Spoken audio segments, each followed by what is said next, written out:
Patris et Filii et Spiritus Sancti.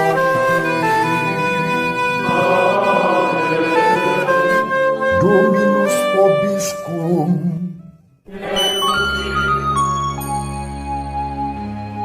Sahabat peradaban kasih ekologis yang terkasih, selamat berjumpa dalam renungan harian bersama saya melalui channel ini. Semoga panjenengan selalu sehat, tetap semangat tanpa sambat, dan selalu bahagia kebahagiaan yang bersumber dari Tuhan Allah kita. Mari kita awali perjumpaan kita dengan bersatu di dalam doa. Allah Bapa yang Maha Pengasih dan Penyayang, Putra-Mu Tuhan kami Yesus Kristus mengajak kami untuk selalu mengarahkan hati kami kepadamu. Di dalam Dia kami berserah kepadamu kini dan sepanjang segala masa. Amin. Sahabat peradaban kasih ekologis yang terkasih, mari kita baca Injil Markus bab 11 ayat 11 sampai 26. Pada waktu Yesus tiba di Yerusalem, ia masuk ke bait Allah dan meninjau semuanya. Tetapi karena hari sudah hampir malam, ia keluar ke Betania bersama ke-12 muridnya.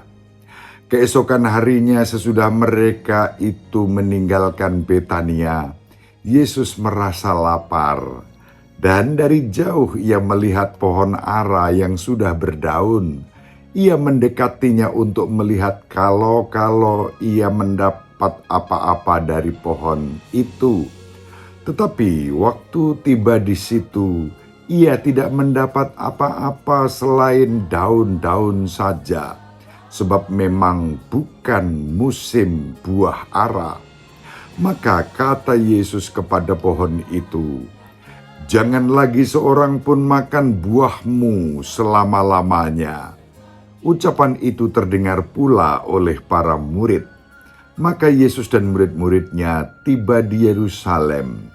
Sesudah masuk ke bait Allah, mulailah Yesus mengusir orang-orang yang berjual beli di halaman bait Allah. Meja-meja penukar uang dan bangku-bangku pedagang merpati dibalikkannya. Dan ia tidak mengizinkan orang membawa barang-barang melintasi halaman bait Allah. Lalu ia mengajar mereka, "Bukankah ada tertulis, rumahku akan disebut rumah doa bagi segala bangsa? Tetapi kalian ini telah menjadikannya sarang penyamun." Imam-imam kepala dan ahli-ahli Taurat mendengar tentang peristiwa itu, maka mereka berusaha untuk membinasakan Yesus. Tetapi mereka takut kepadanya, sebab mereka melihat orang banyak takjub akan pengajarannya. Menjelang malam, mereka keluar lagi dari kota. Pagi-pagi Yesus dan murid-muridnya lewat dan melihat bahwa pohon ara itu sudah kering sampai seakar-akarnya. Maka teringatlah Petrus akan apa yang telah terjadi, lalu berkata kepada Yesus, "Rabi, lihatlah, pohon ara yang kau kutuk itu sudah kering." Yesus menjawab mereka, "Percayalah kepada Allah.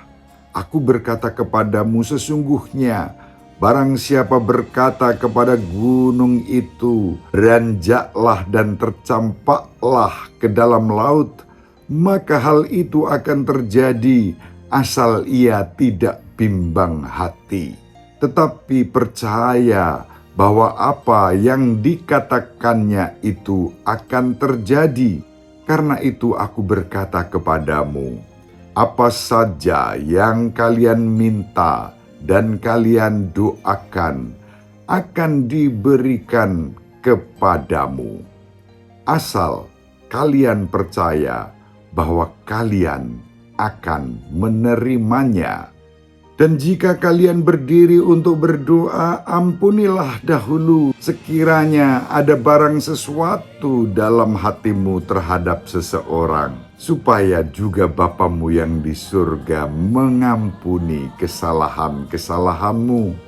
Tetapi jika kalian tidak mengampuni, maka Bapamu yang di surga juga tidak akan mengampuni kesalahan-kesalahanmu. Demikianlah sabda Tuhan. Terpujilah Kristus. Sahabat peradaban kasih ekologis yang terkasih, Injil yang diwartakan kepada kita pada hari ini berisi banyak hal yang bermacam-macam.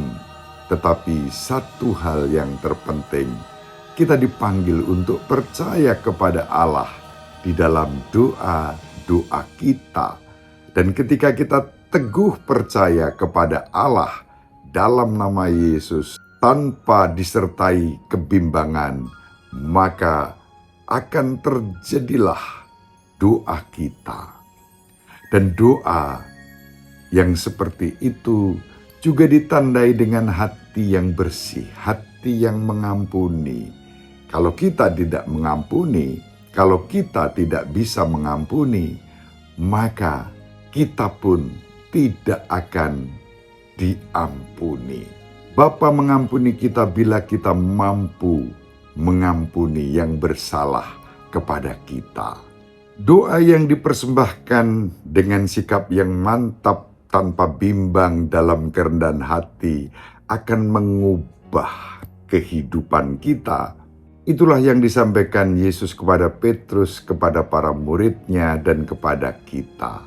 Yesus menggunakan peristiwa pohon ara yang layu seakar-akarnya untuk mengajarkan kepada kita pelajaran tentang iman dan doa kepada Allah. Doa yang tulus dan benar yang dipersembahkan dalam kerendahan hati membuahkan kasih, pengampunan, dan rahmat serta berkat yang mengubah kehidupan ini. Ibu Maria selalu mendoakan kita, Bapak Yosef merestui kita dengan keheningannya. Semoga panjenengan semua, sahabat peradaban kasih ekologis yang terkasih, bersama seluruh anggota keluarga dimanapun berada, dibimbing, dilindungi, dan diberkati oleh Allah yang Maha Kuasa, Bapa dan Putra, dan Roh Kudus. Amin. Terima kasih, salam sehat, tetap semangat tanpa sambat, selalu bahagia.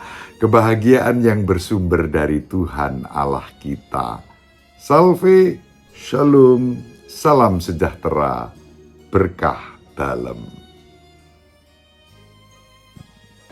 Sahabat peradaban kasih yang terkasih, sampai jumpa pada episode berikutnya. Terima kasih atas kebersamaan kita.